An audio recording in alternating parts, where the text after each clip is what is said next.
Morning, Raptor Freak. Alexiot's here. Thursday morning, the Raptors are hosting the Philadelphia 76ers. We just have three more games left in the regular season, and tonight's is an important one because we're playing a team that looks like they may be our first round opponent. Now, we played really well against the Sixers this season. We're winning the season series 2-1 right now, and it'd be fantastic if we win this one tonight also and be 3-1 against them all season. That'd be fantastic. Really, really good. But there's been some real interesting developments in the last 24 hours, and that Tim Bontemps article about people not being eligible to play in Canada because of their vaccine status is starting to like reveal itself in some ways. That yes, there is a Philadelphia 76er that cannot play in the game tonight that is listed as ineligible to come into Canada because of our vaccine rules. And that is Matisse Thybulle, who's like their starting small forward. And hey, I ain't upset about it. This is something that these teams needed to know that this was going to be a factor, that this is going to be something that they needed to make sure they were ready for. They've had this whole fucking season to take care of this kind of shit. And if this guy just isn't going to take the vax or whatever it is, because he came to Toronto in the first game in Toronto last fall. He played here in Toronto earlier this season, and I guess the rules were different that he could come. He had to stay in his hotel room, but he could still come and play in the game. And that's the difference, that these unvaccinated players could play earlier in the season because they could come in, be quarantined to their room, and just come in and play the game and then leave. Well, that's changed with the new law that happened that people kept telling me about. And now I'm understanding what exactly is going on here, that there is a real fear that there is a Celtic player that has the similar status to Thibault tonight. And, listen, like I said, these teams, you're dealing with multi-million-dollar contracts. You're dealing with big money. You're dealing with championship aspirations. You don't fuck around with that by not getting your jab or doing whatever. And this is the same thing going both ways. If somebody says, oh, it's more strict in Canada, well, you know what? Every single one of our Raptors has been jabbed and has vaxxed because it's the same rule going into America. That our guys wouldn't be able to come into America if they were like Thibault. So it's an even playing field, as much as people may say that it's unfair in some ways. It's not, though. It's just that there's some knuckleheads in the league like Kyrie Irving that just haven't still gotten any kind of vaccine. And they're going to pay for it because of it. It's not that Thibault is super, super important. Of course, he could help them. But it is annoying, I'm sure, to Sixer fan finding this out in the last day or so. Oh, my brother's here. Oh, my gosh. It's my little brother's birthday. Happy birthday, Carl. Happy 45th birthday, brother. I love you so much. I'm not feeling that great today. I might have COVID. I went to the drugstore yesterday, and I was going to get a free test, but they were out of them. So I'm going to try after I finish my stream and do a couple things. I'm going to try and go to another place up the street and get tested just to make sure. But I'm feeling lousy, man. I'm not even going to lie. I got up this morning with a full body ache, full congestion. I had to take a hot shower just to clear everything out. And it's just achy in my joints and up in my head in all kinds of different ways. It sucks. So if I have it finally after 2 years, it sucks. But happy birthday to you, man. I hope that your day is absolutely perfect and fantastic. If you want, man, call me later this afternoon. I'd love to talk to you on your birthday, Carl. I love you so much, man. Click 2 a.m.'s here. If we want to face Philly, then winning tonight would secure that matchup for the playoffs. Yeah, that may be a good sound strategy. Let's go ahead and beat them tonight and lock it in. Chicago lost again last night. We have some more room from them, and we really are sitting pretty nice and pretty in the 5th spot. Like, I don't even think we'll fall down the 6th spot at this point. Chicago has a hard schedule going out. And I think we're in good shape to be in that 4-5 matchup against whoever ends up there. And it's Philly right now. I love it. Yes. Clap, clap, clap. Yes. Yes, York Baller. Thanks for wishing my little brother happy birthday. He's in Atlanta. And I love you so much, Carl. I hope you're having a great day, man. Fantastic. Thank you, York Baller. Kenrick's saying this one is important to close the gap. Happy birthday. You guys saying happy birthday to my brother. That's awesome. I appreciate that. I didn't expect him to come in here right away. I knew it was his birthday, and he could be doing anything on his birthday, but he decided to come check on his brother. That's awesome. I love you, bro.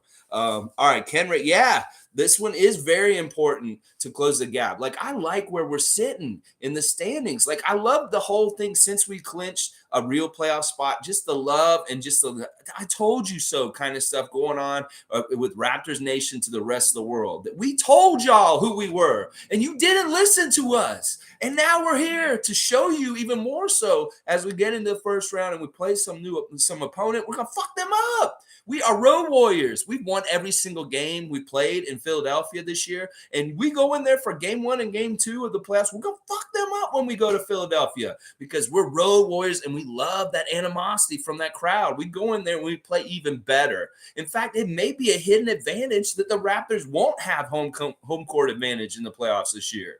That we are just such a badass road team that teams better watch out. They better watch out.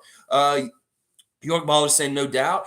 Tom Duke is saying, good morning. How you feeling? Like, I was feeling better in the afternoon. I was getting lots of vitamin C, a lot of fluids, getting rest. But this morning I woke up and I felt just like hell again this morning. So I've been doing things to make sure I feel better, but I still haven't been tested. I'm going to go get tested though, Tom. I promise. And happy birthday to Carl again from Tom Duke. Tom Duke says, happy birthday, Carl. All right, Darren's saying, sit them all down. No starters except Scottie. Let the old heads rest. I like this strategy to a degree, Darren. I think in particular, for sure, Fred and OG should not be playing tonight, but it would be good. I think that Pascal's playing at a high level, and he still needs to make that case for all NBA. And if he's doing it against Embiid and Harden, that'd be badass. So maybe it's just Fred and OG that get sat. Maybe if there's another guy on the team that has a lingering injury, sure. But I, in some ways, want to go all out and win this game because winning the season series, in a way, is a mental thing. If we can say we beat them 3-1 in the regular season, that is a much better advantage going into it than being even 2-2. And the crazy thing is, it's flipped. Like I said, we won both games in Philly. And if we don't beat them tonight, they'll win both games in Toronto. And we don't necessarily want that. So, yeah, I like that we should sit Fred for sure. Fred for sure. Darren's saying Fred needs the next 2 weeks off. Yeah, well, at least, well, not in the next 2 weeks, maybe the next 10 days, because we want him for the first game. So, yeah, Tom Duke saying, got to keep rolling, though. Yeah, listen, man, there's no rest for the wicked, no time off. I'm just going to keep going. I can do this even if I'm sick. I don't care. I'll keep doing it. In fact, I'm kind of upbeat, even though I don't feel like that good. Click saying, if you do have it as bad as it may be, you're going to be fully immune now. So in a way, it's a good thing. Yeah, I've been avoiding it for 2 years. It's really crazy that at this point I might actually have it at this point. And it really was probably going to the Kyle Lowry Love Fest on Sunday. The way that I'm thinking about, because it was so jammed in there. Like that arena was so absolutely max capacity, and it was really a sea of humanity getting in there, just waiting outside. Everybody came as soon as the doors were opening because they didn't want to miss the Kyle Lowry Love Fest earlier before the game. So everybody got there right on time. I've never seen it like that actually for a Raptor game where everybody was there so early, and then the whole place was absolutely jammed. So if I did get it, it's definitely because I went to the Miami game on Sunday. All right, let's keep going. Darren's saying Fred VanVleet, OG okay, but Pascal should rest. You think Pascal should rest? Maybe. I think that it's going to be maybe like what they've done in recent years near the end where they do the rest management. They give Fred a night off. They give OG a night off. They give Pascal a night off, and they alternate. Like maybe one sits tonight, one sits tomorrow, one sits Sunday. But I wouldn't be surprised if they sit Fred for the last 3 games completely and OG also. And that we just play with everybody else. And maybe Pascal, maybe he sits tomorrow night against Houston, which is like, see, we're on the first night of a back-to-back. And thank goodness the second night is still here. We don't travel at all. And we play the worst team in the NBA on the second night of the back-to-back. And the game against Houston tomorrow will be a really good game to tune up our bench guys. Like maybe there's a lot of Yuta, a lot of Malachi, maybe a little bit of Svi, some Armani Brooks, that kind of stuff tomorrow. So, because that could be really good tune-up for those guys against Houston tomorrow. Oh, yeah. All right, let's keep going. Click saying, can't rest Fred the rest of the season. You can't enter the playoffs trying to find your rhythm. You got to enter the playoffs with rhythm. Playoffs is where performance should peak. Yeah, I kind of agree with this, but I kind of don't. Just because It's his knee kind of thing. We were sitting him. Remember, we were talking about a lot like a month or so ago about whether Fred should be playing or not. And then he's come back and he's looked pretty good. But I agree with what you're saying. And this is one of the things they talk about. Like maybe the playing is good for some teams because you don't sit and rest and rust, whatever. You want rest, but also you want to keep that rhythm, like you're saying, that you want to be in a groove. You want to be at a high point in how you're playing or high level, and that sometimes sitting from Sunday to Sunday all the way till Saturday can be tough on a team. But I don't think it'll be this case. I think that they'll practice real hard during the week. They'll do a lot of preparation, and they'll be ready next Saturday when they play their first playoff game, and probably be in Philadelphia. But Darren's saying, I just don't want injuries last 3 games. Yes, knock on wood. We don't want any kind of extra anything on top of what we've already got for now. We're actually really super healthy for the most part. Like tonight, if I look at our injury list, right now it's just Yuta is out and OG is questionable. So that's not that bad. Just those 2 guys on there. But like I said, there's going to be some changes to it this afternoon. I'm fully expecting Fred not to play tonight for some reason. I really feel like that. Yeah. All right, let's keep going. Sue saying, good morning, everyone. Let's get the Sixers tonight. The Bulls helped our prospect of staying in the fifth last night by losing again. Let's show the Sixers tonight what they will have to face in the playoffs. Keys to victory. Let's talk about it right now. Let's really continue this great job we do on Joel Embiid. Joel Embiid plays at a whole other level against most of the NBA, but not the Raptors. And that's because we have enough quick guys that are around his height that can really stifle him. Like if he's got Pascal in front of him, he's got Kim coming at the side of him, Precious coming from the other side, he's not going to be able to do nothing. And we've been really smart with how we played him this year by making him shoot further outside. We don't let him do anything inside. We mess him up. We hit him. We just get in his face. Nothing easy down low. So he settles for outside mid-range three-pointers. That's fine. That's great. And Harden is the kind of weird thing where it's like, let him do whatever the fuck he's going to do. He's going to turn the ball over. We know that. We know he's going to shoot crazy shots that he probably will miss and stuff like that. So Harden is a great secret weapon against the Sixers. Like once again, that trade, just getting rid of Ben Simmons because he's a headache and all this bullshit that happened in the Sixers this year, they didn't make it any better by bringing James Harden in because he's not a proven playoff like performer. He's somebody who kind of fades in the heads, just like Homer Simpson when the playoffs start. And that's great. That's great. And I love this as a first round matchup. If it's going to be Philadelphia and Toronto, this is a great first round matchup for us to get started in the playoffs and hopefully get through them and go right in the second round. We'll see what we get then. So, but I don't want to get ahead. We'll see. All right, let's go here. Let's see. All right, okay, jumped ahead a little bit. Darren saying, "Be well, Lexi. Rest up. We need you well for the playoffs." Thanks, Darren. Well, let's rest everybody. Let's rest Fred. Let's rest me. I love that. That's hilarious. Daniel, good to see a new name. I'm here every morning, some point live between 8 a.m. and 11 a.m. Eastern time. I'll be just doing a live stream, interacting with everybody, talking about the daily Raptor stuff. Daniel's saying, looking forward to round 2 already. Yeah, I mean, we don't want to count our chickens before they've hatched. Maybe we do need to really take it one game at a time. But if it is going to be the Sixers, it's a matchup that's favorable for Toronto, that we can play them really, really well and have good success. And once again, I really like the fact that we may have to be, of course, the road team. And we're such a record on the road is so much better than on home in some ways. And it's crazy. Darren saying his knee needs rest. Fred VanVleet, we're in the playoffs. Fred VanVleet needs his health. His shooting is off already. That last game, he did shoot really bad. But he made that one that counted when it did and stuff like that. The thing that I test from Fred to see how he's doing is really his mobility. If he's getting around, if he's keeping up with little guys like Trae Young and keeping up with them and stuff, then I feel like he's in good shape. Because there was a period a couple weeks ago where he looked really a step slower. He looked like he was laboring out there. He didn't look as well. But he does look like he's getting around okay now, recently, in recent weeks. But it is like it's just like Gary. It's just like different guys. Sometimes they just don't have their shot, that they're just missing their shot.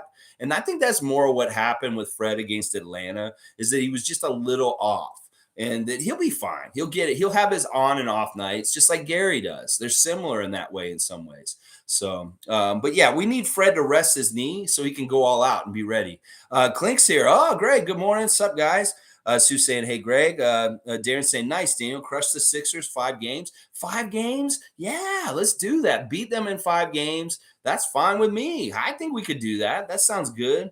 All right, Tom Dukas has a thumbs up, happy face. Darren said, hey, Sue. Hey, Freak Nation. Everybody. Hey, it's a love fest. Everybody's all here together.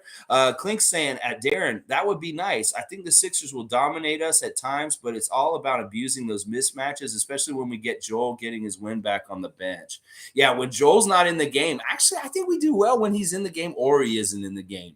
It's weird. Like, I understand the thing, when we're talking about, like, I don't think that the Sixers dominate us at any point. It's just when we go through lacks of, like, times where we just can't find the basket, we have these hard times scoring and stuff like that. Like, I don't think the Sixers are that good defensively. So hopefully we just don't have any of these periods where we just can't find the basket for whatever reason. We're not shooting well, or maybe we're not playing off each other well enough to get high quality shots, and that they're doing okay things. But we'll just have to see how it goes. It's true, though, that, like, when Embiid is out, we seem to have a lot of fun and he gets tired. Like, he always seems like he doesn't play as many minutes against us compared to other teams, that he has to go and sit for like half a quarter sometimes and stuff like that. Darren saying he got the needle for Lowry. That's why Fred VanVleet was moving well versus Lowry. He actually started moving better before that. I think it was about 2 weeks ago. Him and Gary were looking really slow, and then they both woke up and they were like all over the place. And I love that. It was really good.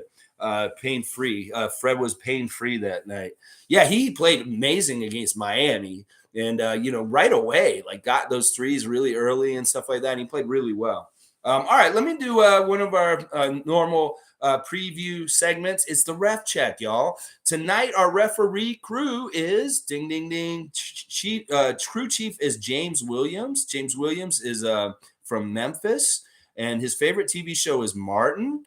And our win percentage under James Williams is 0.531. So he's okay. Like, he's about a 14-year referee vet. So that's not horrible. It is above 500. And then our referee is Nick Booker.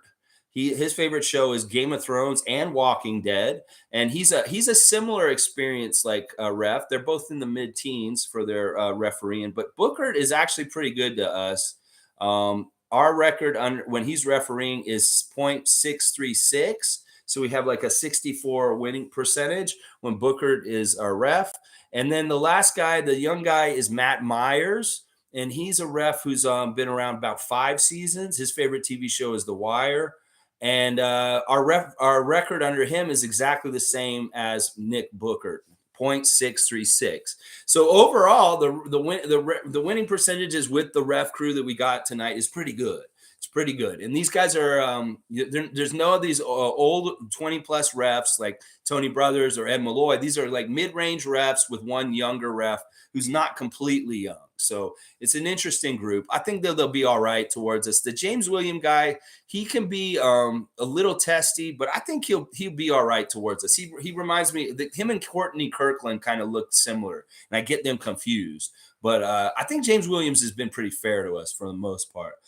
Click saying one final push for Rookie of the Year for Scottie. He should definitely win it. Scottie dropped 19 and 14 boards while hitting key shots to lead us to victory, yet no one's talking about it. Laugh my ass off.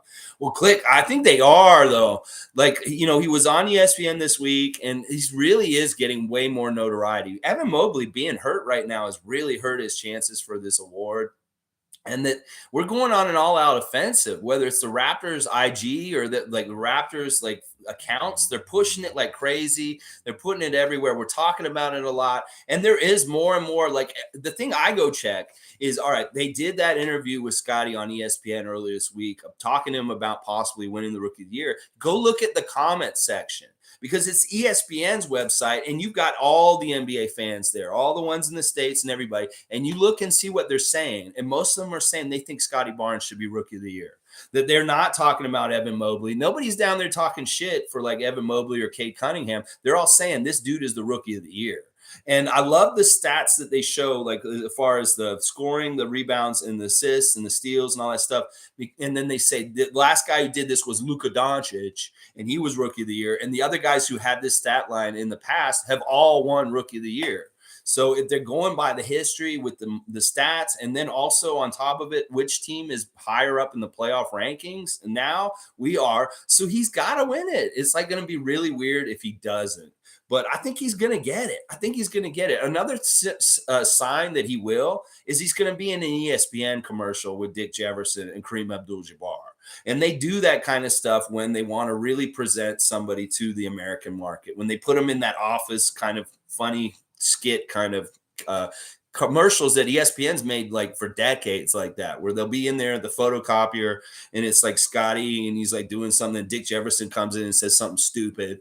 And Scottie's like, yeah, whatever. And then Kareem says, yeah, that guy's a dick, something like that. It'll be like that. I think that's how the commercial will probably go, something like that. I don't know. Anyway, but I think he's in good shape. Like he should win it. And like the way that I think that the public in the States are seeing him now and they're understanding, because he's all the team fan bases. We've come and played them. They've seen him play in a game against them, and he's played pretty good on every single game on average. Miami Heat fans saw him on Sunday.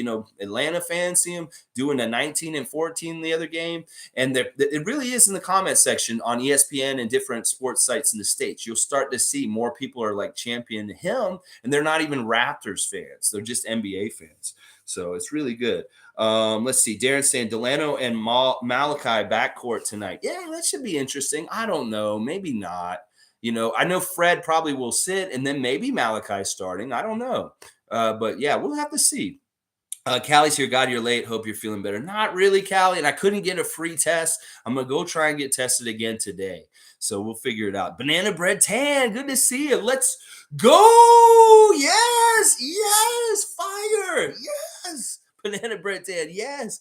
Okay. Darren saying refs just need to be fair. Yeah. We're watching them. We're watching y'all close for your manipulations and your weird calls and stuff like that. In the last game, they were very favorable to us because we worked harder. We hit those boards so hard, and they rewarded us with twice as many free throw shots as the Atlanta Hawks. And Hawks Nation was probably like, what the fuck? We can't get a call. And we were getting calls left and right. And that was awesome. So, yeah, hopefully they look really on the up and up and fair tonight. They seem like a pretty good crew as far as like from what I remember with them reffing our games in the past. So Sue's saying, hi, Darren. Darren saying, woo, Nana Bread in the house. Nana Bread. Nana Bread. It's like the bread made by your Nana. Yeah, I love Nana Bread.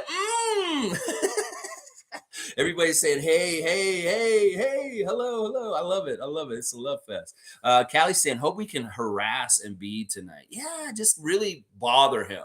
Don't let him do anything easy. Get him really, feeling like annoyed, feeling like stifled, feeling like, I can't do anything. There's Precious. Boom. I can't do anything. What is Chris Boucher doing there? That kind of stuff. We just want to really bug him and make it really difficult for him to do anything out there. Anything. And also, I want to see if we're going to foul him, let's make them count. Foul him good so he doesn't get any continuation, because that's something that we need to do better for the playoffs. Is if you're going to take a foul on somebody, if you're going to try and stop them from scoring near the basket, you need to hold them. You need to get physical enough so that they don't make it. Because we don't need no and ones. We don't need no 3-point plays the old-fashioned way. None of that kind of crap. Hit him hard if you're going to hit him. And make sure he doesn't finish. That's what I'm saying. Oh, yeah. Let's see what Click 2 AM saying. Dick Jefferson is promoting Evan Mobley Rookie of the Year propaganda because he's a former Cavalier. I can literally see through his bullshit. He knows Scottie is the one. It was interesting in that interview that he was saying, like, that I don't really know if you're the Rookie of the Year, to his face. And I'm like, what a fucking Dick Jefferson. And then they also did say he does not get a vote. So fuck off, Richard Jefferson. You don't get a vote. It's whatever. You can shape minds and do whatever. And you know what? That's a great connection to make, Click. That he was a former Cav. Of course he's going to try and get the Cavalier that's in the race as Rookie of the Year. He's a little biased, just like we are. But our guy really has the numbers to prove it, and we got the record to show it as a team also. Oh, yeah. Let's keep going. Darren saying, make him cry, eh, Callie? Yeah, see if Joel Embiid has to cry this year. If we can make him cry again, that's whatever. I feel bad for him because he's just a big baby in some ways. But you know what? Maybe he could grow from this. Show that you won't cry this time, Embiid, when we put you out. Don't cry this time. Show some growth and maturity as a young man and say, you know what? I'm not crying this time. No, I'm not. Mark Gasol wasn't here and he didn't beat me bad. I'm gonna just like not cry this time. I'll just take the L's and go home. That'll be fine enough. Click 2 a.m. saying last time we had a good reffing crew, we had 30 fouls to Boston's 13. Yeah, that was a bad reffing crew. That one on Monday night when against the Boston team, where we won in overtime. That was not a nice crew to us. We won in spite of that ref crew and all that kind of stuff. And then we all got form letters after that when we wrote them. Yeah, they sent us the same fucking letter, each one of us. It's crazy. Everybody's saying, hey, love to make him cry, laughing my ass off. Callie loves making Joel Embiid cry. You know who's going to make him cry eventually? James Harden. James Harden's going to make him cry because he's going to let him down and he's going to let Sixers fans down. And then we're going to see this interesting thing next season if James Harden's still on their team where they're going to start booing him and they're going to hate him because they're going to see having him on the team makes them bad, much worse than they had without him. That's what I was saying. During the season without Ben Simmons, Philadelphia was rolling. So they trade Ben Simmons, they bring in James Harden, and they're worse. Like if you look at their last 6 games, they lost 3 and they've won 3. They're on a 3-game win streak right now, and we need to end that win streak again. We're ending win streaks this week. We ended Atlanta's streak. Now we want to end Philadelphia's 3-game win streak right now. Oh yeah, I'd love to see that. All right, Sue's saying, I agree, Callie. If we come out hard on Joel, he will get frustrated early. Yeah, hopefully nothing easy for him. Maybe they feel unfair with the calls or something, and they whine a little bit, stuff like that. We'll see. We'll have to see how it goes down.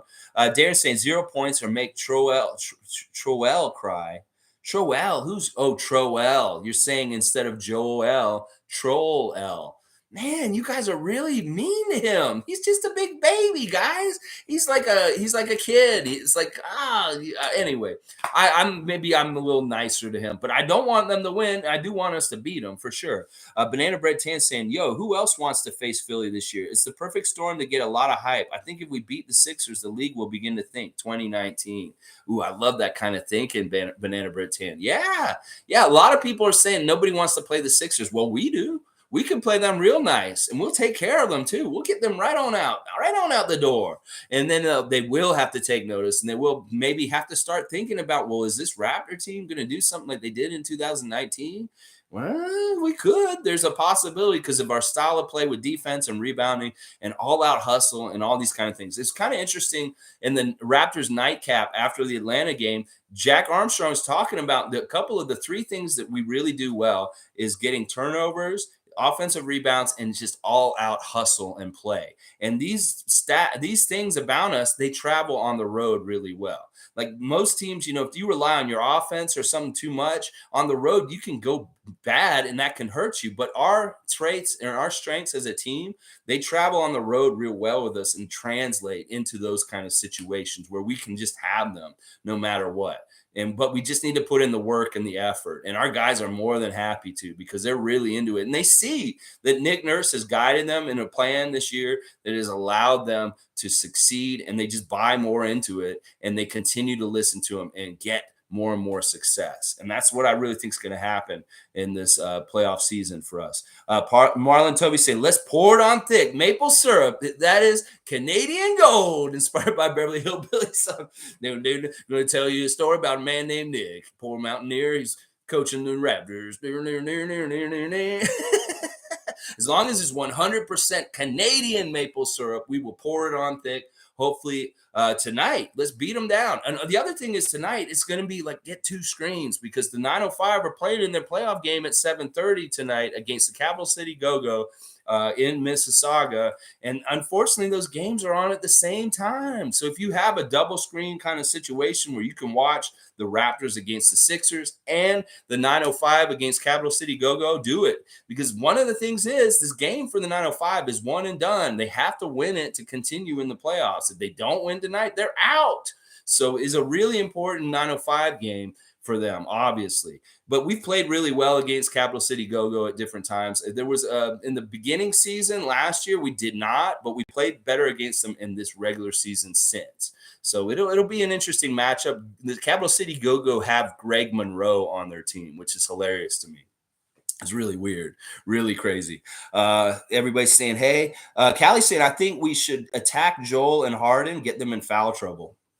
Yeah, Pascal, go down there, get Joel Embiid in foul trouble. You know that Joel Embiid and Pascal Siakam are from the same country. These guys are probably very close friends in some ways on the down low, or maybe not. I don't know, but they are. They're from the same place, so they probably have a lot in common. And maybe they are friends outside the game, but I don't know. I've never seen them kind of pal around. I don't know. Maybe I'd be wrong. Darren saying Philly for sure. I don't want hack Bucks. Bucks will injure people and to win, just like the Celtics. Yeah, Grayson Allen, that kind of shit. Yeah, I hear what you're saying, Darren. Click to him saying Doc Rivers will be outcoached by everyone in the playoffs. He's the weakest coach in the Eastern Conference playoffs. Udoka, Nurse, Budenholzer, Spoelstra, all better. Maybe he can outcoach Donovan. That's an interesting point. Like Doc Rivers is kind of overrated. He really is. And he does mess up and screw up where he is usually. It's really interesting that they're making the Sterling affair like TV show and Lawrence Fishburne is going to play Doc Rivers in it. That's interesting to me. Like that Lawrence Fishburne's going to be playing Doc on it, like another one of these like series. It's about Donald Sterling, that horrible owner of the Clippers, and that crazy fiasco that happened where they had to force him out because he's absolutely racist. Like, Donald Sterling used to go to Clippers games, sit at courtside and yell the N-word at some of his players in the game, or like the things he would say to Baron Davis back in the day were really messed up, really, really messed up.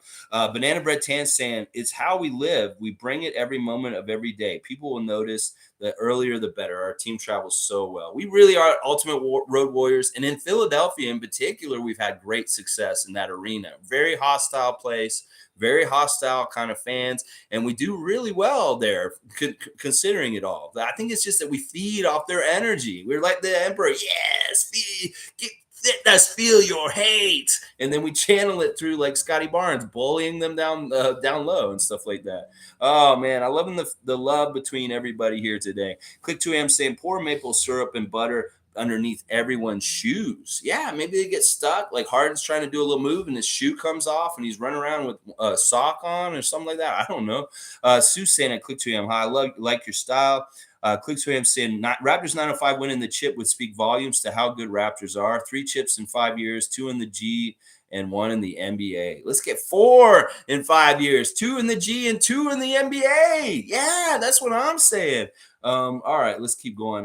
Bro, bless up. Darren saying Bud is the worst. He has weird facial expressions, Coach Budenholzer.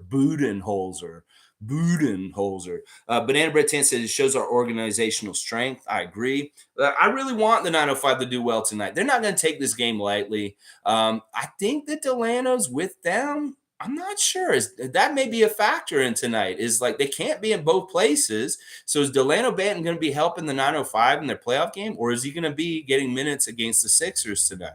That's the interesting thing. I'm wondering. I think he's going to be with the 905 tonight, actually, because he has a stake in helping them win because he played most of the season with them. So it could be that our 905 contingent is actually in Mississauga tonight, and they'll be back tomorrow.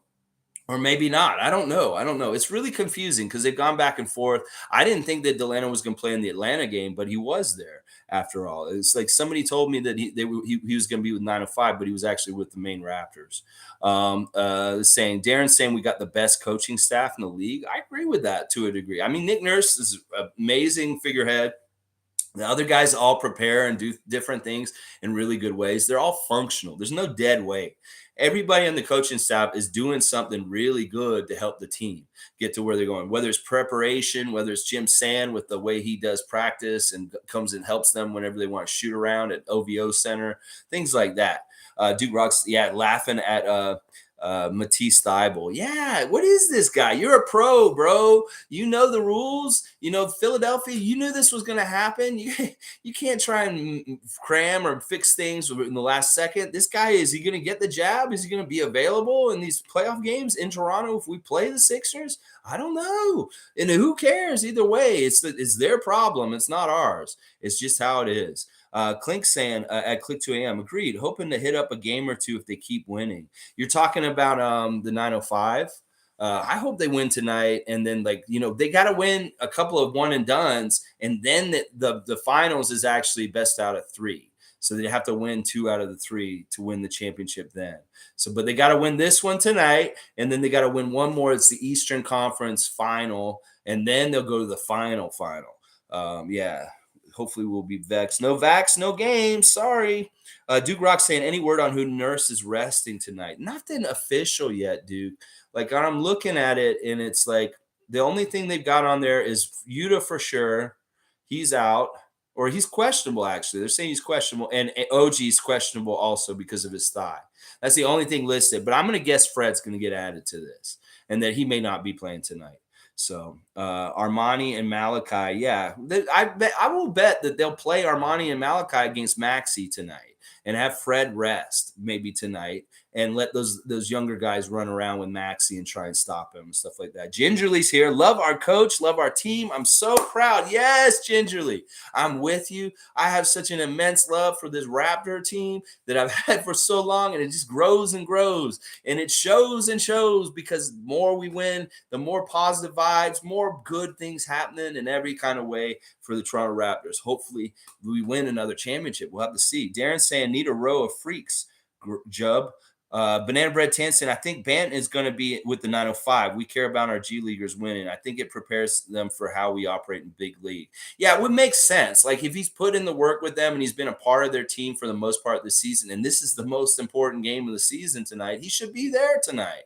So it could be that he's there. I think Bonga's hurt right now, so he's not going to be on either team because he's just out. And then David Johnson, those guys, they should be playing for 905 tonight also, because they have a lot of time put into it this season, and they want to help them win. So, that kind of stuff.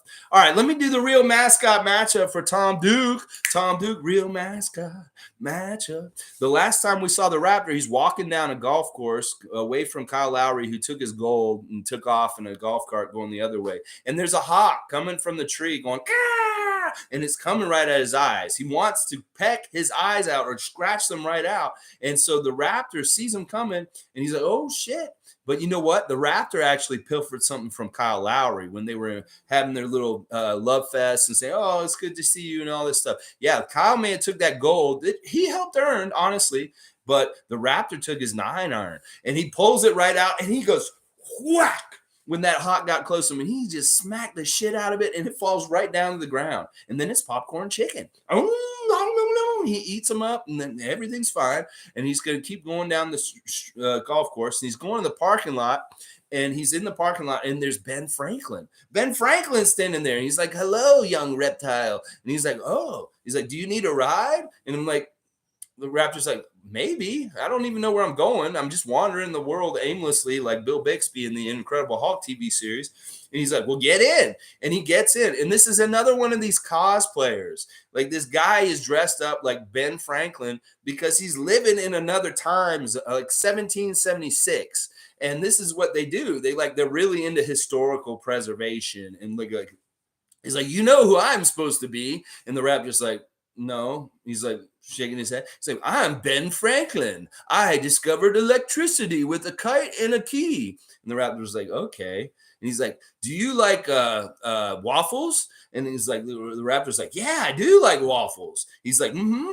And he's like, well, let's go to Waffle House. So he goes to Waffle House with this dressed up cosplay and Ben Franklin. And they sit down and they're starting to have waffles. And they're just talking and having a nice time. We could be good friends, said Ben Franklin to him. And the Raptor's like thinking about it. He's like, this guy's kind of weird. Maybe I could be friends with him. And they're just eating the waffles and having a good time. And then they get in the car and they leave. But we don't know what's going to happen. This Ben Franklin guy, there's something a little off about him. What will happen next? Will the Raptor continue a friendship with fake Ben Franklin, or will he turn around and just chomp his head off? We'll have to find out tonight when the game happens, and I'll let you know next time on the real mascot matchup. Yeah, they went to Waffle House. This girl would be crazy. Yeah, Tom Duke loves that. He loves that Maple Leafs, and let's go.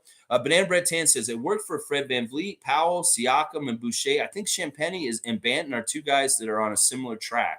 Scottie's just so good that we could bring him up with the starters. Yeah, Scottie, it's like I had an opinion at the beginning of the season that Scottie should play at least one game with the 905, but like that never happened. Like, it's just, that's not it. Like, and this may be part of the whole plan right from the start. Is Scottie said, I want to start on the main roster every single game that I play this season, because we were talking about, well, who can go on the bench? And we were all pushing for Scottie at some point earlier in the season to come off the bench because we were having trouble with bench scoring. It seemed like we had too many guys to be able to start him, but he always stayed in the starting lineup. And this may have been calculated design to help him get Rookie of the Year, that he can say, well, every single game I played in my rookie year, I started, and I played in starter minutes, and I put out a starting effort and production. And that's really smart. And that's part of the reason why they did it this year. But yeah, it seemed like, it may do him good, but he didn't need it. No, he didn't need it. He's an NBA vet almost already, and as a rookie, it's crazy. But yeah, I like what you're saying, Banana Bread Tan, as far as like for the other Raptors and their path, like Fred VanVleet, Norman Powell, Siakam winning championships, Chris Boucher winning the MVP and the Defensive Player of the Year in the G League. Stuff like that really helped their career, and that Champagny and Banton are going to get that this year, hopefully. I really like seeing that Norman came back from injury finally last night and helped the Clippers beat the Suns last night. Good job, Norman Powell. I'm happy to see you're healthy just in time for the playoffs, and maybe you can help the Clippers do some stuff. We know Kawhi's not going to come back and help, so you got to do it, man. JT416 here. Good morning. Good to see you. Hope all is well with you and your family, because the big family going to playoffs, and win or lose, I'm fucking proud of what our boys accomplished this year. Now let's break some hearts. Yes, JT. Yes. There were two things I was predicting at the beginning of the season that people thought I was fucking crazy for. And one of them was the Raptors could be the 4th seed in the NBA playoffs on the Eastern side, and in the playoffs, people thought I was fucking crazy for that. Well, I'll take 5th. 5th is pretty good. It's right there underneath 4th and really close. And if we hadn't been injured in certain ways, and maybe COVID and like having to play Cleveland with half a team, maybe we would have been 4th. But that was one prediction that came true, that we were in the playoffs and a real playoff team. And then the other one that I made at the beginning of the season was the collapse of the Lakers. Like right at the beginning of the season, I was saying this Laker team's old as fuck. We were calling them a retirement home team. We're making fun of them, and they're not going to do jack shit. And well, that came out and came true. And so many people at the beginning of the season were like, the Lakers, the Lakers, the Lakers. Well, we see what happened to the Lakers, and that we were right at the beginning of the year, that they ain't going to do jack shit. They're going to be a big failure. And a lot of people are saying that the Lakers this Laker team this year is one of the biggest failures in the history of the NBA. And that this really hurts LeBron James's argument for any kind of being the GOAT of all time, the greatest of all time. Yeah, right. You think LeBron, you think Michael would allow this to happen to his team? Even when he was with the Wizards, he was never looking this bad. And he had a much worse supporting cast than the one you had this year in LA. So very interesting stuff. And that those really were the two things that I was saying at the beginning of the year, that people were like, you're crazy. You're crazy if you don't think the Lakers are going to win and get in the playoffs and do this and do that. You're crazy if you think the Raptors are going to do that and get in the playoffs and stuff. Well, both of them happened. And we were saying this in November. Oh my gosh. I love it. I love it. I love it. I love it. All right, let's keep going. Death 4K's here. Always good to see Death 4K. I'm not afraid of death. All right. Celtics fans on Reddit were really happy we jumped to 5th. Also, shout out to the Bucks for smashing Chicago. Is DeMar all NBA overrated? Siakam should get his spot. No. Wow. I hate hearing this, because I want DeMar to get his flowers and his kudos for what he's done this year.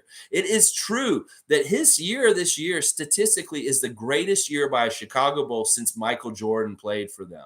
Like, and there's years with Derrick Rose and different people involved in the Chicago Bulls. So there's a lot to be great that he accomplished this year. And unfortunately, it looks like Lonzo's not going to be back for the playoffs, and that Chicago is going to have probably an exit in the playoffs. They're not going to do that well, and that's just too bad. But the future is really bright for this team. Now, as far as who would take whose spot, I think DeMar is still going to be above Siakam, just because of game winners and just the level he did, and that's that market and stuff like that. But I think that there's a place for Siakam on an all-NBA team for sure.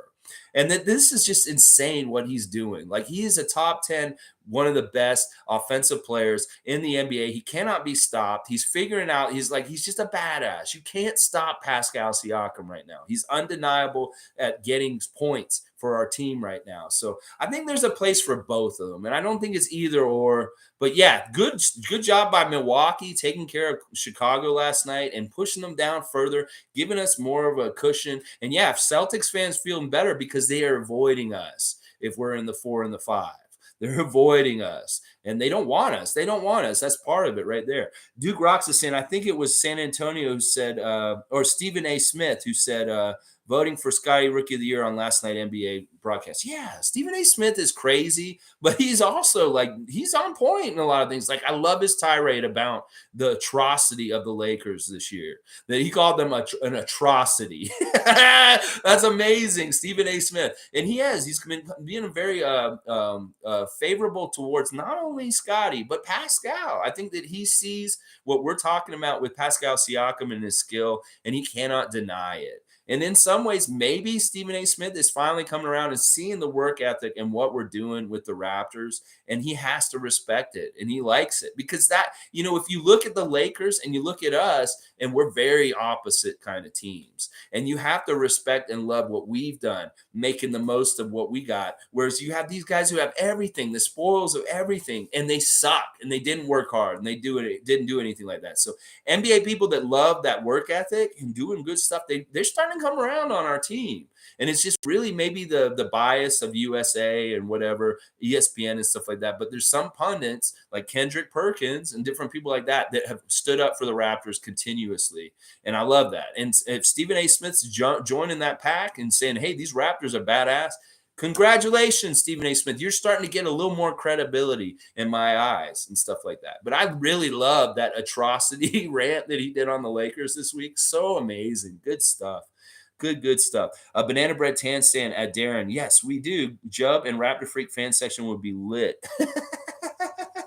Yeah, hey, listen, I mean, we'll do what we can. Just get crazy. Y'all just get down there. Like I said, if anybody's going to any of these last games or the playoffs, get loud no matter what. Whether we're winning or losing, just be loud that whole entire game. Like on Sunday when I was at the Lowry game, I started my defense chant right away.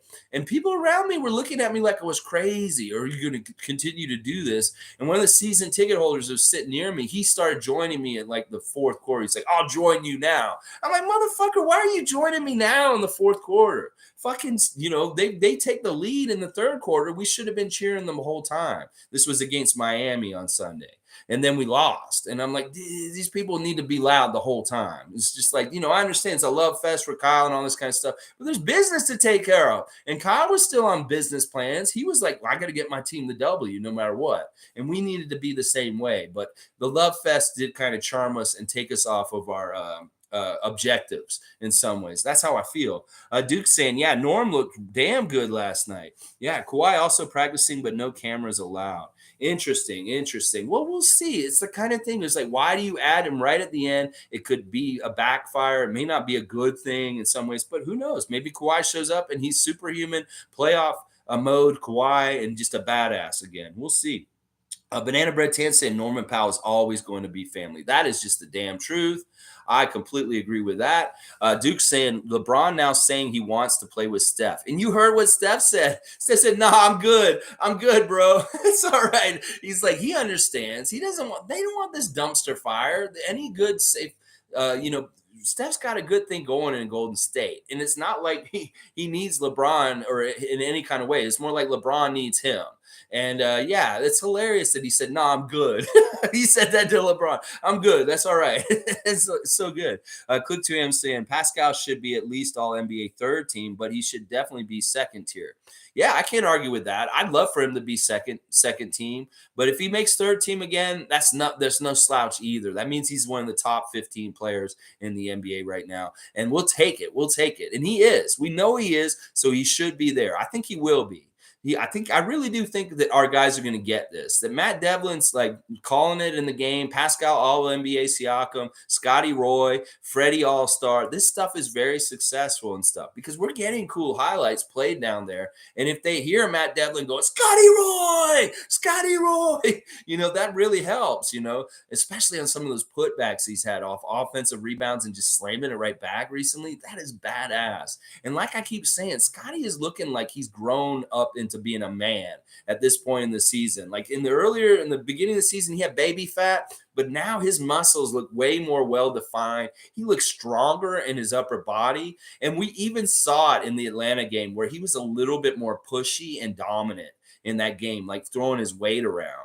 And that's just boding for like a real dominant kind of offensive player that nobody's going to be able to stop in this league. And it'll be a different kind of offensive player than Pascal brings, which is finesse and slithering by. This is a guy who's going to just back you down and put it in over you.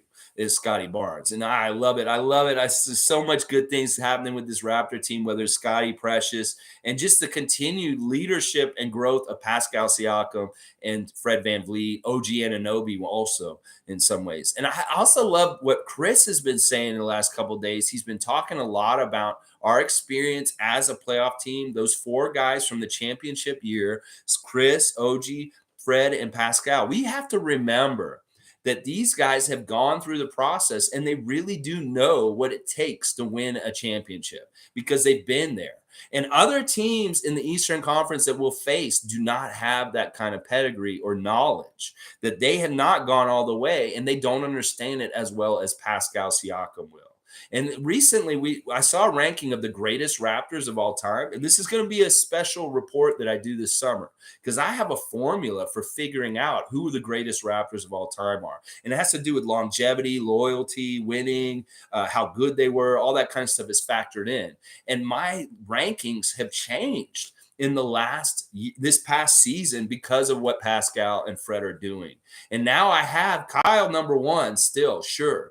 But DeMar is very even with Pascal and Fred on my chart now because they have rings and they have the ability to go get more rings for Toronto right now. And they're getting the accolades like the All-Star, Freddie being the all-time franchise single game scoring leader with 54 points, all NBA for Pascal, things like that.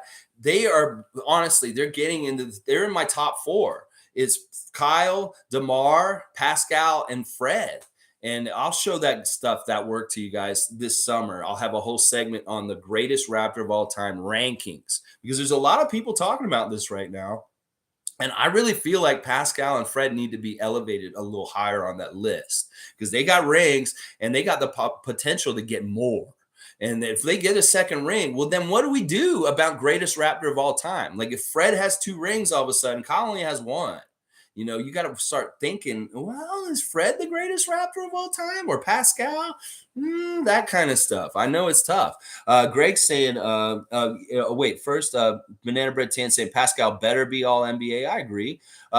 Greg's saying Raps valued not just a true playoff spot, but also arriving there with the competent lineup. They gave a lot of run to testing combos out and lost games as a result. If they only played best, 5 could have had fourth.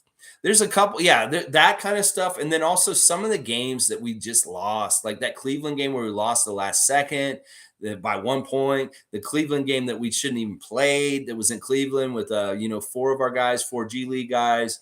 There's a lot of woulda, coulda, shoulda this season that could have broke our way in different ways. And it's really interesting how the East had no dominant guy, no dominant team, and that like all of the teams are real clustered still. And look how close the second cluster is to the top cluster of Boston, Miami, Milwaukee, and Philadelphia. That our cluster, we're that close to Philadelphia at this point in the season. And if there was 10 more games in the season, we'd probably pass Philadelphia and get home court. If there was more time. But yeah, it's interesting. It's woulda, coulda, shoulda. I mean, we had COVID. There was different games. Maybe that OG could have played, but he didn't. Or Fred, same thing. Different kinds of stuff like that. But it is what it is, and we're exactly where we're supposed to be. But I do like what you're saying, that like we were trying all the different lineups and being experimental and stuff like that. And maybe that may have hurt us at times where we lost or something like that. But it is what it is, and we're where we're at, and we're in a great spot, honestly, in a lot of ways. Quick saying, what impressed me the most is that when defenses adjust, his playmaking has gotten so good that if you double Siakam, you're going to leave Fred, Gary, Scottie, or wide open eventually. Yeah. Yeah, Sixers aren't fast and athletic as us. They can't rotate as fast off double teams on defense. This Thibault missing him tonight. He's one of their best defensive players because he's got the most length and mobility in some ways. And this Sixers team isn't that good defensively in different ways. So yeah, it's going to be very interesting to see. And they have been talking a lot about pick your poison when you're playing against the Raptors as far as our offense. You go ahead and do that to Pascal. He'll pass it out exactly what you're saying, and one of the other guys will kill you for it in some other way. And that's the thing. They're good with OG back. There's so many weapons in so many different ways. You can't double team everybody. That we're going to have to figure out and pick apart other teams' defenses with mismatches, whether they come and double somebody, get it out and get it to the open person, whatever which way. We're going to have a lot of success just because we spurned so many mismatches. There's, at any given time, we may have 3 mismatches down in the matchups each time down the court. It's like whether it's like OG bully balling right underneath the basket, we lob it to him and he just dunks it. Or, stuff like Precious with a Joel Embiid on him on the baseline. If Joel Embiid's guarding Precious and he's on the baseline and he can shoot that 3, if he doesn't come out there all the way to get him, he'll shoot the 3 over him. But if he does come out there to try and stop him, he'll go right around him and just dribble right around him. It's that kind of stuff. So we can beat them either with size and strength and speed like OG or Scottie down low, or we can use the speed around a big, slower player like Joel Embiid. That's why he's a liability in some ways, because we will play Precious at center and he can just eat him alive. Like going whatever he wants to do. Like he can get to a spot and shoot a spot because he's not going to be able to catch up to him. So yeah, I love that kind of stuff. Banana Bread Tan saying, agree, Greg. We understand that confidence is developed through a sense of competence, and we work at that at your competence. Yeah, I agree with that stuff too.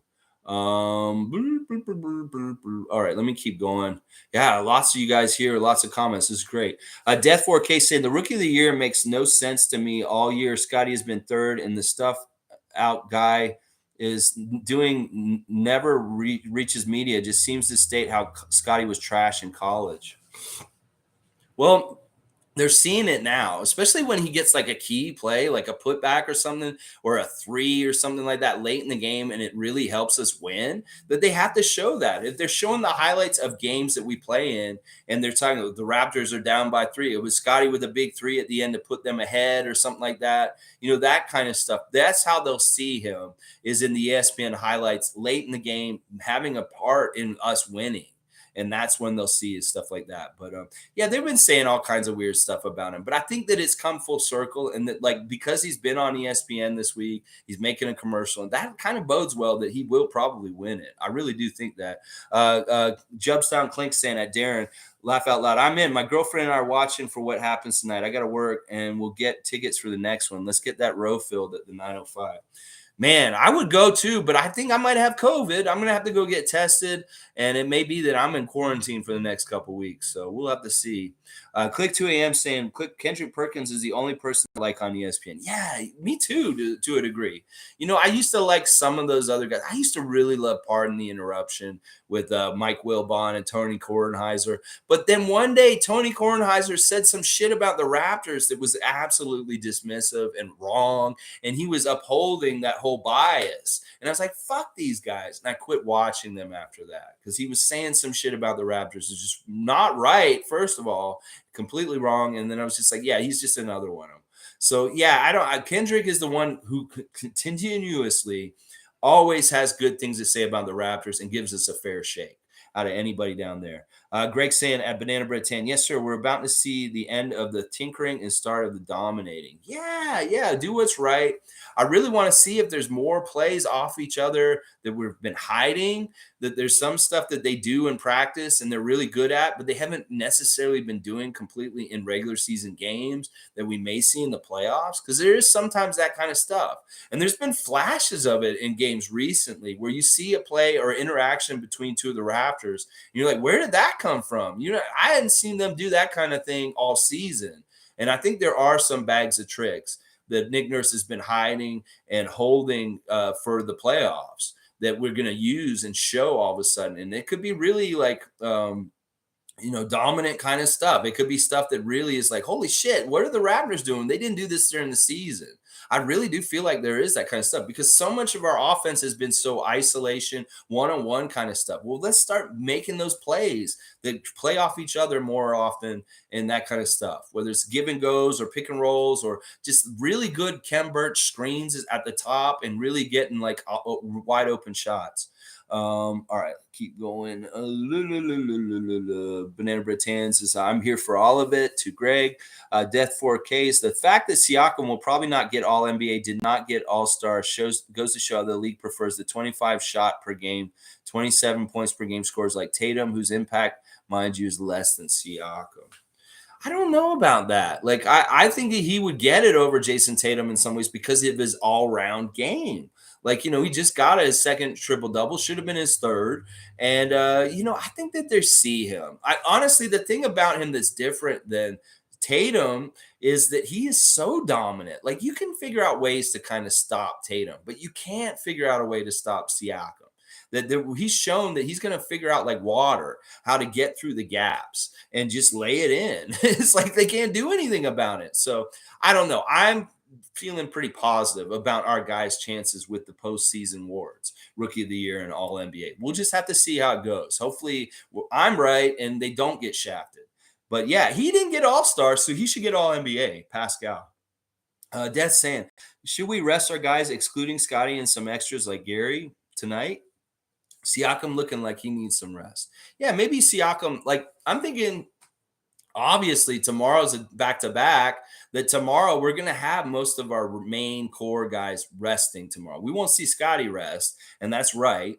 And maybe not Precious, but maybe all the rest of the main guys like Gary, Pascal, Fred, OG still don't play tomorrow.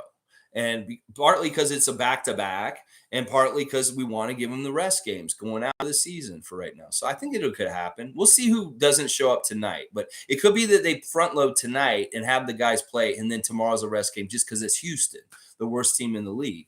So Greg saying at me, regarding what Boucher said about our ring bearers, yes. Other teams have the wrong swagger. They don't realize when you dunk, you don't flex, you get back on D. Yeah. There's a lot of lessons that the Raptors have learned in different places and gotten better because of that. I really want them to start hitting their free throws better. Oh my gosh. And also Greg saying, happy to teach you what I learned this year making vids, Lex. Anytime, brother, you would make killer vids. Awesome, man. Yeah, listen, any kind of way we can collaborate in some sort of project. If you have a project you want to do, Greg, and you want to involve me in it, I probably will be able to do it. It's just, I'm not good at the video stuff. And I've seen some of this stuff. I saw your one you did about Lowry and Van Vliet this week. And I also watched the one about the Love Fest, the Lowry Love Fest. Great job, Greg. You caught so much good footage in there. And I had not actually seen the really up close reaction of him and his sons during the whole thing until I watched your video. And that was pretty cool. That was cool to see the up closeness with Lowry in the tribute and stuff like that. That was very cool to watch. Kareem saying, good morning, Kareem. Good to see you. I can't believe people are saying Toronto should host playoff games outside of Canada just so Thibault and Irving can play. Shaking my head. Our federal government ain't changing shit so these guys can play. Yeah, it is whatever. These guys want their advantages and however they can. I'm really curious to see if there is a Boston Celtic that is ineligible to play here like Thibault. And is it Jaylen Brown? Because that's who they're speculating that it is. That is Jaylen Brown that would not be able to play in Toronto if we do have a playoff series against the Celtics in the future this year. Oh, yeah, that's very interesting. But yeah, fuck all this, Kareem. No, we've already done the Tampa year. We've gotten and had disadvantages as a team much more than the rest of the NBA. And that if we're getting a little bit of an advantage at this point because we had to go play in Tampa last year and shit like that, it's accrued, it's earned. So, this is on them once again. And this is same for both ways. It's not like we have an unfair advantage because all of our guys couldn't come into states if they didn't have the vaccine. So we just have it done. And this guy has not had it done, obviously, Thibault. And that's why he can't be in Canada or here tonight. So it's going to be very interesting. Duke's saying, besides Fred VanVleet, we shouldn't rest anybody unless we have no benefit to be had, like keeping the Sixers in the fourth spot. I want listen. Tonight is important. I want to win tonight because I don't want to be 2-2 against them for the regular season. I want to be 3-1 against them because that is a great thing to lord over them and have over them starting a playoff series with them. And also, it's not a good look if they win both the games in Toronto and we win both the games in Philly. We don't want to lose both games in Toronto to the Sixers. And that would, if they win tonight, that's what would happen. So we need to defend our home court. And we honestly, we just want to win out because that's what we want to do. We want to get in, it's like we want to get in the muscle memory of winning over and over again. And if we don't win tonight, that's not good. We don't want that. We want to win out. We're not slumping or tanking to get in a certain position against whatever other team. We're going to win out. We want to win out. And that's the way we should be thinking tonight. There's like no slouching. No, don't take this game not seriously because we've already locked in a playoff spot. This is a game where we can make a statement to the Philadelphia 76ers that we own them, that we can dominate them like we have already this season and continue to do that, especially right now when they may be trying to keep their 3-game win streak and get the season series even with us. And no, we don't want that. Let's go ahead and get 3-1 over them in the regular season, and that'll look real good going into a playoff series with them. Oh, yeah. Let's see. JT saying, you have me very intrigued with your all-time Raptor formula for all-time Raptors. My notice are on Big Guy. I'm present for that 100%. Cool, man. Awesome. Yeah, JT, thanks for hitting subscribe or notify or whatever. It'll be on a Sunday. I'm going to have a Sunday special report that I do in the off season where I have a special thing that I did research on. I'll do the ref report there. I'll do the greatest Raptor of all time report. I'm going to do a report on journalistic integrity in today's NBA and how that can affect things. Like, cause now there's there's regular journalists, guys who write for newspapers like Doug Smith. Then you have people that are on TV like Josh Lewenberg. And then you have pundits. Then you have fans like me that are making content. And what is all the responsibilities of these different roles, how they're different, and who should be doing what and who should not be doing what. Like the Doug Smith tweet this recently about Armani Brooks and it being a joke. And that Doug Smith, you write for the Toronto Star, you have journalistic integrity you need to uphold. It's different than I have as just a fan who's making fan content on YouTube. It's like I want to be as factual as possible, but also you have a little bit more, it's more important that you are. It's that kind of stuff. So look for those reports every Sunday. It's going to be kind of like a 60 minutes kind of day for me on this channel where I do like in-depth stuff like that. And yeah, the GROAT ranking that I made it actually a couple years ago. And I wanted to update it. So I was looking at it a couple days ago and I was like, you know what? Fred and Pascal got to get bumped up is what I was basically saying, because they've had accomplishments since the first time I did this and stuff like that. And even Chris got bumped up a bit just because he's got longer longevity with the team. And that's why, Kawhi, he gets points for winning a championship and being a really good player, but he gets no point for loyalty and longevity because he was only on the team for 1 year and he did not show any loyalty to the Toronto Raptors team. And that's another thing that Chris Bosh and Vince Carter get discounted for is the loyalty point. And that's part of the factoring in of greatest Raptor of all time in my book. So yeah, I'll show you the whole formula and break it all down for you, JT, when I do it this summer. It's going to be really interesting. It's fun. It's a cool thing. And I did a lot of Raptors. Like my ranking has guys got like at the top is Kyle. And then at the very bottom is somebody like Jalen Rose. Because he got actually negative points as far as being greatest Raptor of all time because he let Kobe score 81 on him. And he also badmouths the Raptors since. So he's actually a negative point on my scale, Jalen Rose. So, but they're all on there. I have Olajuwon. I put everybody, Doug Christie. I have them all ranked right in a row. And there's clusters of players that are all in one section, stuff like Alvin, Mark Gasol, Serge, different things like that. So yeah, Seymour Pape saying waking up to see Scottie at 3 in the rookie race is disheartening. Whatever. I don't know where this 3 is or what they're saying is. It's bullshit. It's probably some last ditch attempt by Cleveland press or somebody to try and or maybe it's Detroit people trying to get Cade Cunningham still involved in the argument. It's crazy. Yeah, it's absolute BS. And Scotty, I think that the people that are voting are the people that really understand the NBA, and they will vote for Scotty. But we'll see. If they fuck that up, then it's their wrath that they got to deal with, the wrath of Scottie Barnes for not getting it. And it could be that his wrath is, I want to get an NBA championship in my rookie year, or next year I'm gonna make all y'all pay. And that's what I think is going to happen. Tom Duke's saying, looking like it's time for a 15-game OG-itis plague. Yes, the OG-itis will be running thick all over the joints of the Philadelphia 76ers and whoever else we got to play in the playoffs. Oh, yeah, it will. You think James Harden wants to play OG Anunoby? No, he doesn't. And he ain't going to do jack shit against us either. He's going to disappear like Homer into the hedge. Greg saying at Seymour, it's USA blinders north of the border. Scotty's on an overperforming team playing an insane role. Matty D flashes his stats every game. Every rookie with those stats won. Yeah, that's the thing that's going to get it. Is that if he's in the same stat category as Luka Doncic and other great rookies from before that all won the Rookie of the Year, then the evidence is there. And you can't say that about Cade and Evan Mobley necessarily, because once again, what Scotty said in the ESPN interview this week is the reason why I think I'm the Rookie of the Year is because I'm in the top 5 of every single statistical category for rookies. That I am in the top 5 for every single one, and that's an all-round game. And Mobley's not on some of those top 5s, and Cade Cunningham isn't either, but Scotty is. And that's part of it. That's part of the argument, is that he's in the top 5 on all those. Clink's also saying, let's not forget Thad, too. Last 5 games, he's shown what a huge piece Thaddeus Young can be for this run, and what a perfect DNA mentor he is for our lambs, our long arm monsters. Yeah. I'm hit and miss with that. I hate that he misses free throws, and sometimes he makes bad mistakes, but in some games, he's been phenomenal in all kinds of different ways. So he has been a good addition, just from having a vet presence and more like socializing with refs and other teams and coaches and stuff like that, because he has prior relationships and stuff like that with them. I really like that. Greg's also saying at Lex, regarding hiding plays, there is, I made a video about it. We did tons of stuff in games against crappy teams. It's why our record against them was poor.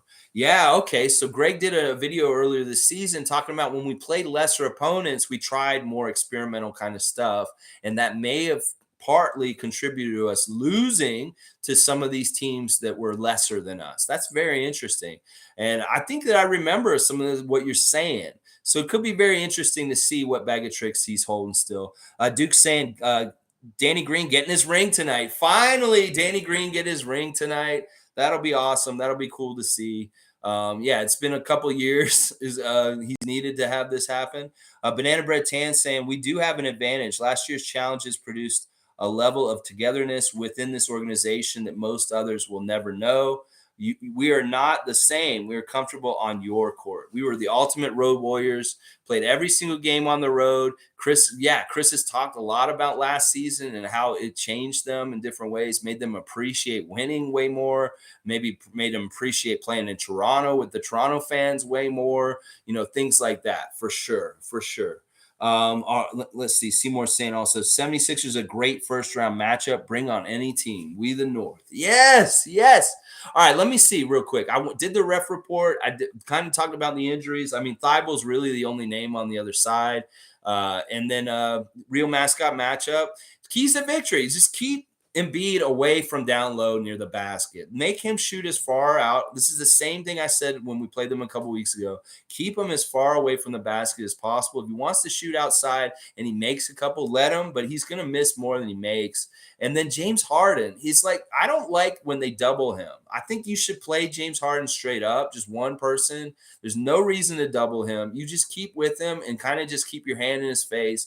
And we have the kind of athletes that can, like, do a good job to keep up with him. He's going to do these jab steps and step back and stuff like that. But we have long arms and taller guys that are quick, and hopefully they can make up that little bit of difference that he tries to get open. Yeah, G's here. Okay, I'm late to the party. Nurse said he was resting players last few games. Yeah, he's going to definitely be resting guys. I would be surprised if we don't see Fred tonight and tomorrow. Maybe we see Fred in New York. something like that. OG's still listed as questionable tonight, so he should be not expected to be out there tonight. And it could be we see something like Pascal misses a game, one of the games the last three to play and stuff like that. So tomorrow, Houston will do a reaction and a preview for the Houston game, reaction to the game tonight. Hopefully the Raptors can just take care of business, and we are up 3-1 in the season series against the Sixers. And as you guys have put it, we win tonight. It more entrenches the matchup of us against Philadelphia, the 4 and 5 seeds. And that's something that we want. Good morning, G. Good to see you, man. All right, guys. Thanks for being here. I really appreciate so much activity on here from so many different people. Really awesome today. Business deals going down tonight. That's right. Tom is all about business. We have our briefcase. We have our lunch pail. Just put it down next to the court and get out there and work, Raptors. Right away. Like Callie says, we punch them in the face first. We get the good defense going first. We get the first lead. We get the double-digit lead in the first quarter. We don't let Philadelphia score 30 points in the first quarter. We hold them to 15 to 25 points in the first quarter. These are all great ways to set the table for a victory tonight.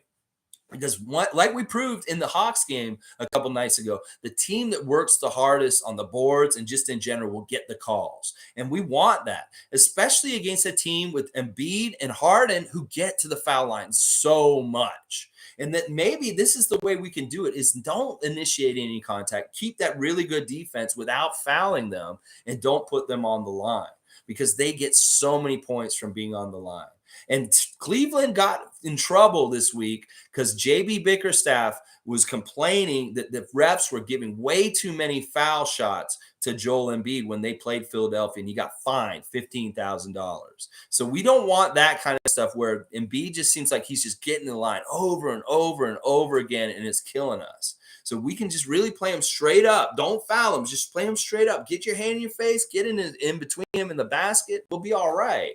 But try not to hit him in the arm or anything like that or give any contact because if you just agitate him and Harden's shot, they'll miss him. You don't have to foul them. You don't have to get too physical. Just get in between them and the basket, and they'll miss. They'll miss. I see it. I see it. Greg saying, good job, Lex. Thanks for the hype, bro. Thanks, Greg, for being here again, man. And as usual, check out Jubstown Clink. A lot of y'all are already following him and watching him. Always putting out great, well put together, produced content on his YouTube channel. And I appreciate you being here and interacting with me again also here. And Tom Duke, Dap, yes. And Craig's also saying, have a great day, guys, and visualize Embiid huffing and puffing, sitting on the bench, maybe crying later for Callie just so she can get a big smile from that. Daryl Turner's here all of a sudden. Hey, my G, good morning. Raptors win and Bucks win. Hey, let's see what happens tonight. We'll entrench this matchup of us against the Sixers by winning tonight against them. That'll make it more likely that this is the matchup we get. I love it. Tom Duke saying, JoJo gonna need his soother. Yeah, it's so stupid they call him JoJo. The Philadelphia announcers love to call Joel Embiid JoJo. Like, is he like with KC and he's making R&B hits? KC and JoJo? Is that what Joel Embiid does on his off time? Is he makes music like Ron Artest or Shaq?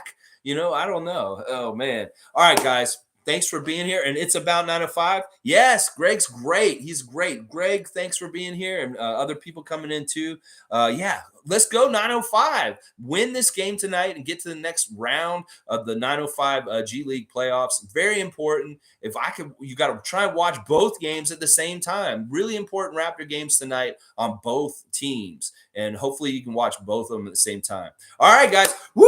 Let's go, Tom Duke. And happy birthday to my little brother again. He came in at the beginning of the stream and he just said hi. Hopefully I'll get to see him, talk to him later. All right, y'all. Thanks again for being here. I'm going to go get COVID tested right now because I feel sick. And I probably got COVID when I went to the Lowry game. So, all right. Thanks again. I appreciate it, y'all. I'll be back tomorrow for the reaction and the preview for tomorrow's game. All right. Thanks again. Have a good one. Like, comment, subscribe. Hit that red subscribe button. I'm getting more and more every day. I get closer to 1,000. I really appreciate it.